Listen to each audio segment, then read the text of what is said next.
اتفضلي خش يا حاج. ايه ده انتوا رايحين فين؟ داخلين يا مش ده كان بنتي. في اي حد بيدخل يا بنتي؟ لا يا حتى مش اي حد، الكافيه ده للناس النظيفه بس، مش انتوا ناس زباله داخلين. زبالة ايه؟ احنا هندفع زي اي زبون عادي حقنا ندخل. ودي بقى منظر ناس معاه فلوس؟ يا بنتي عيب كده، الناس مش بمناظرها. ايوه يا بنتي، هنخش وندفع زي اي حد بيخش ويدفع، ونشرب من المشاريب الموجوده يا بنتي. المشاريب الموجوده؟ هو انتوا عارفين هنا اقل مشروب بكام؟ هيكون بكام يعني؟ يا بنتي اسلوبه غير محترم، عيب الاسلوب اللي بتعاملي بيه الناس دي، وبعد كده الناس مش بلبسها. انتوا هتقعدوا تدوني دروس ولا ايه؟ بقول لكم ايه، امشوا بقى، اصل بصراحه مش ناقصه منهده، المكان ده للناس الاغنياء وبس، وبصراحه منظركم ده يعني ما يقولش حتى ان انتوا معاكم مليم واحد. يا بنتي هو انت دخلت جيوبنا؟ ما تعلميش بالناس.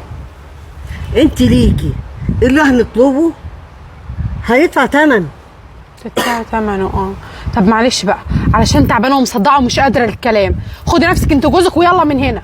عيب يا بنتي، عشان ما صاحب ينفعش. المكان اصلا لو شافكوا هنا هيرفدني، عارف يعني ايه هيرفدني. يا بنتي احنا جايين ننفعكم. يا ريت صاحب المكان بقى يجي لنا. يعني انت تدفعه طبعا. وهتحاسب على كل حاجه. كل ولا حاجه. ايه؟ ما جايين ليه؟